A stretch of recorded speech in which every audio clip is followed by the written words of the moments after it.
নবীজি যখন কাফির মুশরিকদেরকে বলতেন, এই দুনিয়ার জীবনের পরে তোমাদের জন্য আরেকটা জীবন আছে, দুনিয়ার জীবন শেষ হওয়ার পরে, তোমরা মরে যাওয়ার পরে আবার তোমাদেরকে জীবিত করা হবে, তোমাদেরকে আবার জীবিত করে তোমাদের কাছ থেকে হিসাব নিকাশ চাওয়া হবে।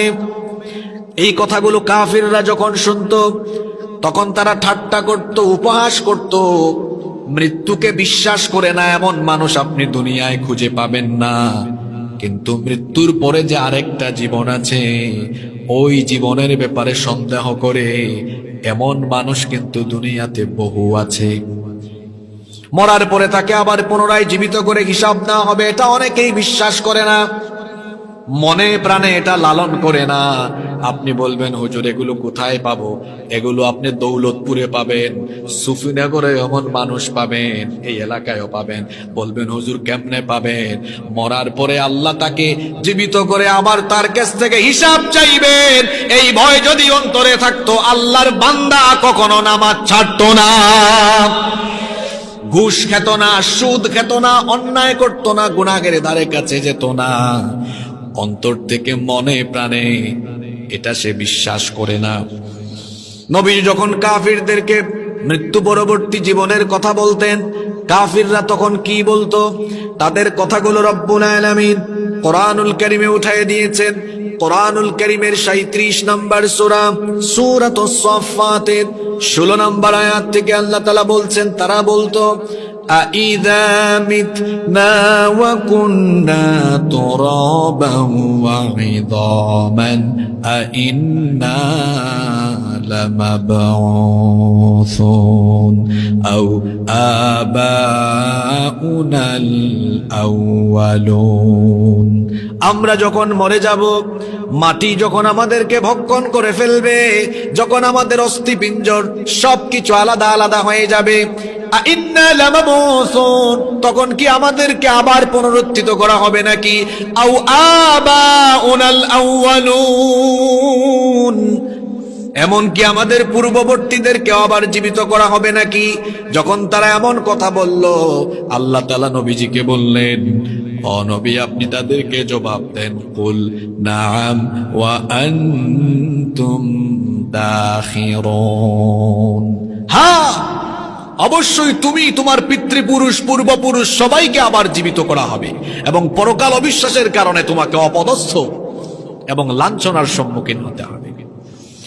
পরকাল আছে এবং মরার পরে আবার আপনাকে জীবিত করা হবে, এ ব্যাপারে কি কোনো সন্দেহ আছে? যদি কারো ভেতরে কোনো সন্দেহ থেকেই থাকে তো শোনেন, আল্লাহ সংশয়ের নিরসন করে দিয়েছেন।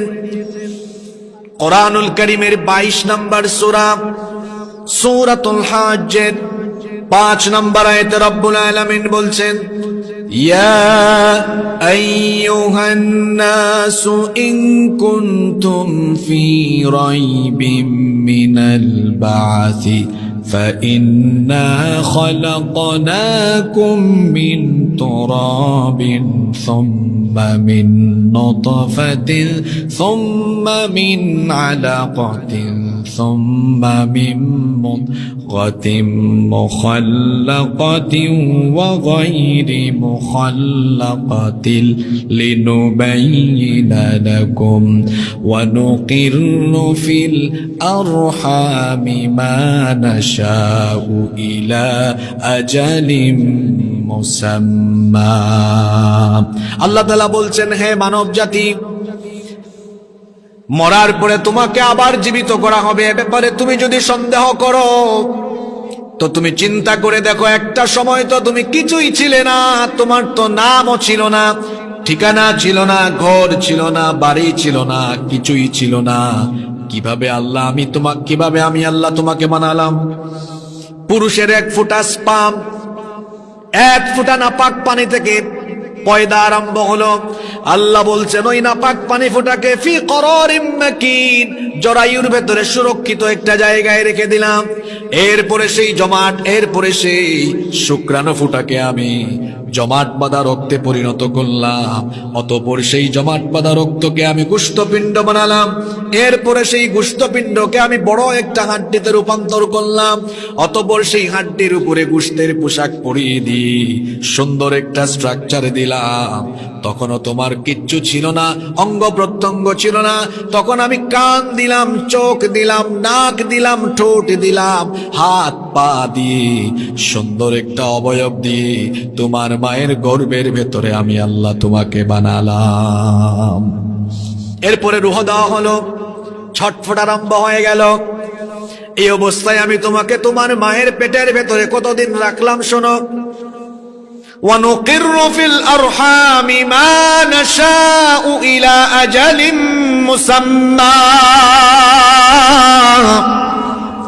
তোমার মায়ের পেটের ভেতরে নির্দিষ্ট একটা সময় পর্যন্ত আমি তোমাকে রেখে দিলাম।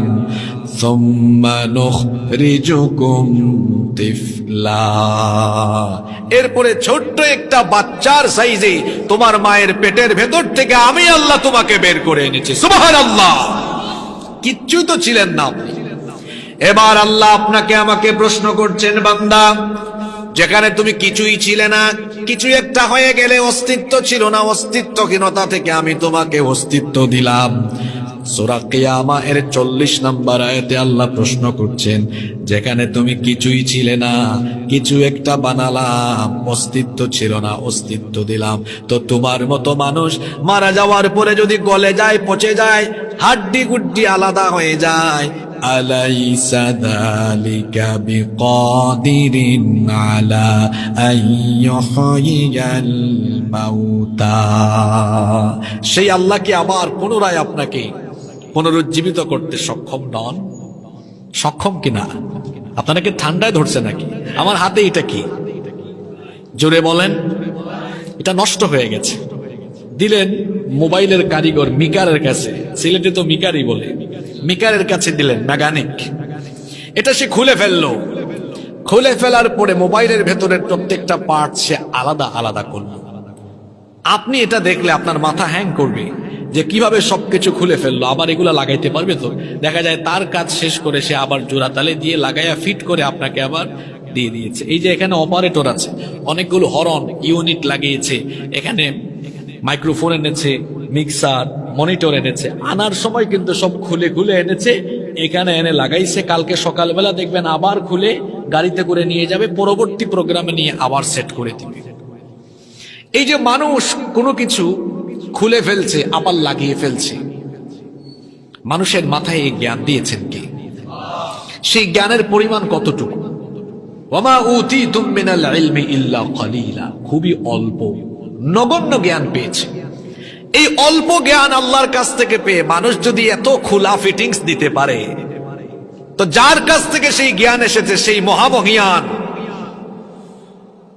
সেই সর্বজ্ঞানী রব্বুল আলামিন, আমি আপনি মারা যাওয়ার পরে আমাদের এই হাড্ডি গুড্ডি পার্টস গুলো যদি সব আলাদা আলাদা হয়ে যায়, তো সবগুলো পার্টস অঙ্গ প্রত্যঙ্গকে জোড়া লাগাইয়া আল্লাহ আপনাকে আবার চিন্তা করতে পারবেন না। কথা বলছেন না কেন?